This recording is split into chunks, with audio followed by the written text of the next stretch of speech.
In this video, we are going to start with a new topic, that is ICH and WHO guidelines for validation and calibration of equipment.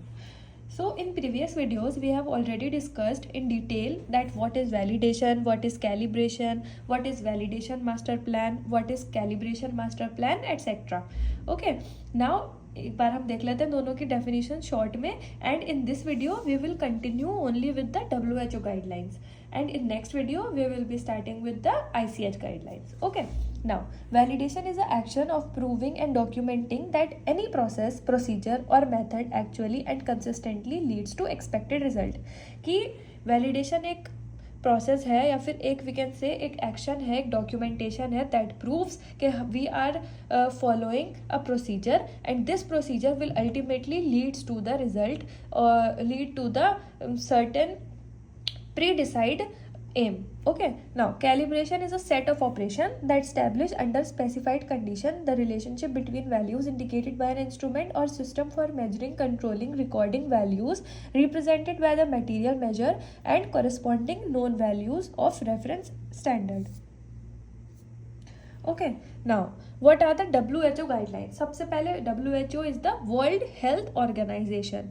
So WHO ने हमें कुछ guidelines दे रखी हैं कि हमें ये जो वैलिडेशन है, कैलिब्रेशन है, ये हमें किस तरह से करना है and what are the guidelines that we need to follow, what are the precautions that we need to take. Okay, now let's see equipment validation और qualification include DQ, IQ, OQ, PQ. इसको आप बिल्कुल अपने दिमाग में अच्छे से learn कर लिया, अपने दिमाग में, आपके दिमाग में बिल्कुल ये अच्छे से बैठा हुआ होने चाहिए कि WHO गाइडलाइंस के अंडर आता है DQ, IQ, OQ, PQ. अब ये जो Q है ये हमें बताएगा क्वालिफिकेशन. ठीक है, ये तो आपको याद रखना ही है. Now let's see what this DIOP, DIOP shortcut बना लिया इसका, DIOP.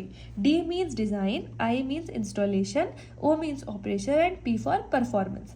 सो व्हेनेवर एग्जाम में आपसे पूछा जाएगा अबाउट द WHO गाइडलाइंस तो आपके दिमाग में सबसे पहले आना चाहिए DIOP, DIOP.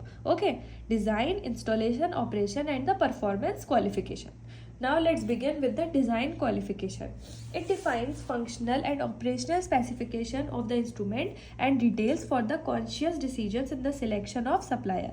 इसमें क्या क्या होता है? Description of analysis problem, जो हमारा analysis problem है उसका detailed description, description of intended use of the equipment. फिर आता है हमारा installation qualification. इंस्टॉलेशन क्वालिफिकेशन सबसे पहले देखिए, डिज़ाइन था तो हमारा ओवरऑल हमने सोच लिया कि हमें करना क्या है, क्या चीज़ें यूज़ करनी है, क्या प्रोसेस फॉलो करना है. फिर आता है इंस्टॉल करना, उसको किसी चीज़ को मतलब हमें उसको इनिशिएट करना है, उसे हमें स्टार्ट करना है और जो रिक्वायरमेंट्स है उनको एक जगह इकट्ठा करके पूरा सेटअप करना है. It established the instrument is received as a designed and specified that is properly installed in selected environment and that this environment is suitable for the operation and use of the instrument.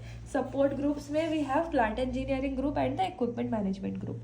Next is the operational qualification, the process of demonstrating that an instrument will function according to its operational specification is selected in the selected environment.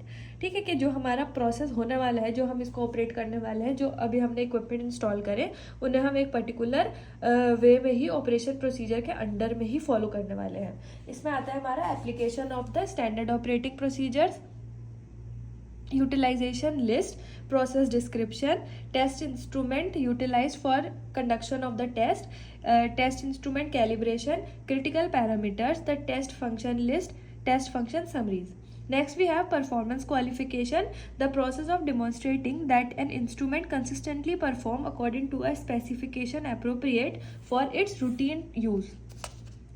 ठीक है, कि जो हम बार बार use कर रहे हैं उसकी time के साथ रिक्वायर्ड वी कैन से क्या बोलते हैं उसको, सर्विस भी होनी चाहिए या फिर मतलब टाइम टू टाइम उसको हमें मॉनिटर करना है और रेडी फॉर यूज़ स्टेट में हमें उसे रखना है हमेशा. ओके.